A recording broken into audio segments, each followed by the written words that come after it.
ketika banyak bencana terjadi ini bukan karena Allahnya yang marah, hadirin.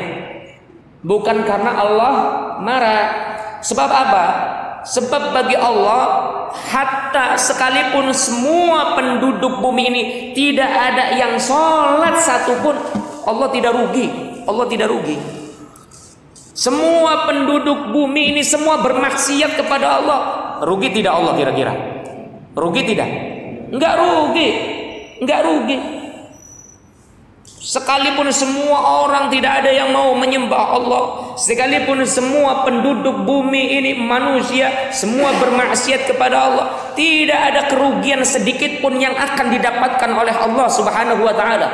Sehingga ketika kemudian terjadi bencana alam, gunung meletus, tsunami, gempa bumi, puting beliung, angin topan dan lain sebagainya, itu hakikatnya bukan karena Allah marah karena banyak orang yang tidak sholat, bukan karena Allah marah karena banyak orang maksiat, bukan. Yang marah itu lautnya, yang marah itu langitnya, yang marah itu gunungnya, yang marah itu buminya. Kurang ajar blok-blok wong Cirebon ini, bener-bener mencodol, kurang ajar wong Cirebon.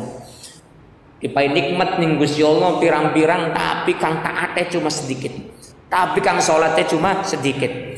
Mengkel laut ki mengkel, gunung ki mengkel. Lapor ning Gusti Allah, Gusti Allah, priwe? Laut. Isun beli terima ki. Beli terima apa? Iwak saben dina dijukuti wae, iwak petek, iwak wader, iwak etong, iwak bawal. Enak wae. Tapi kang jukutnya pada mabok-mabokan wae. Wong posisi kan pada mabok-mabokan akeh.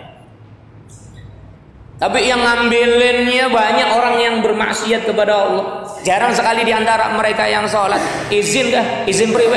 Hancurakan KBB aku mendosa Cirebon ke. Sedikit, sabar. Allah masih sayang, Allah masih sayang kepada kita. Makanya ketika musibah itu terjadi hanya sebagian saja. Termasuk juga gunung juga minta izin. Ya Allah ya Rab, izin gak? Izin pripun? Beli terima itu. Diambil manfaatnya setiap hari. Sementara manusia yang banyak mengambil manfaat dariku, sedikit sekali di antara mereka yang mau bersyukur kepada Allah Subhanahu wa taala. Wis diguyur bae bari lahar planas. Wis kok dikit, sabar. Allah belum mengizinkan.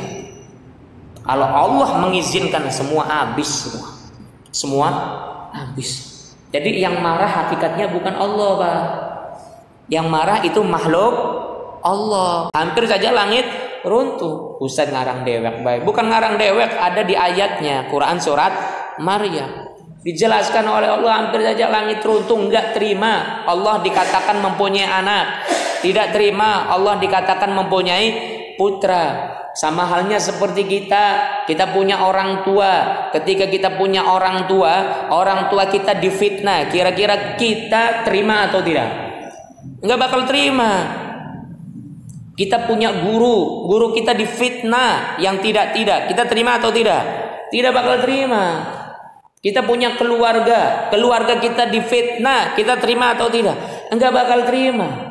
Begitu juga laut, begitu juga gunung, begitu juga langit dan semua makhluk yang ada di alam raya ini.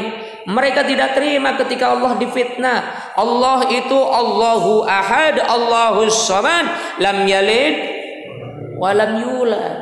Allah itu tidak beranak dan tidak pula diperanakan. Allah itu tidak mempunyai putra. Kenapa? Karena Allah lah zat sang maha pencipta yang telah menciptakan semua makhluk yang ada di alam raya ini.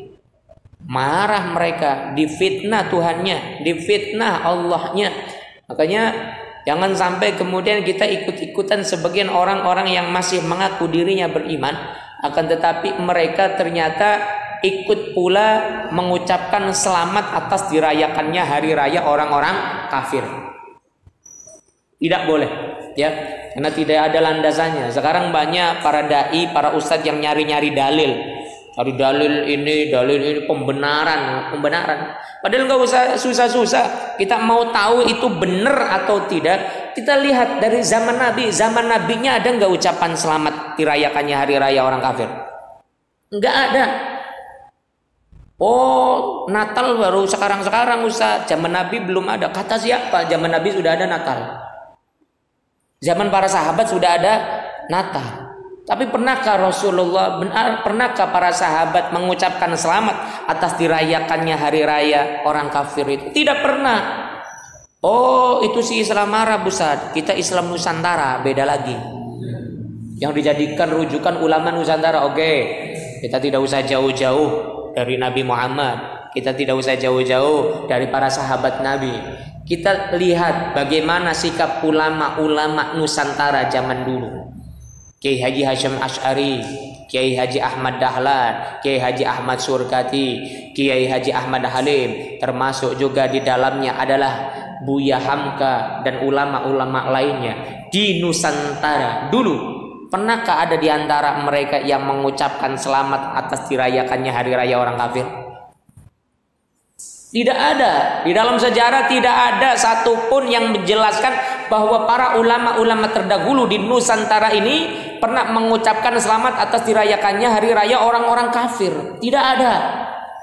Lalu sekarang ini ada orang yang mengatakan bahwa kita sih Islamnya Islam Nusantara, bukan Islam Arab.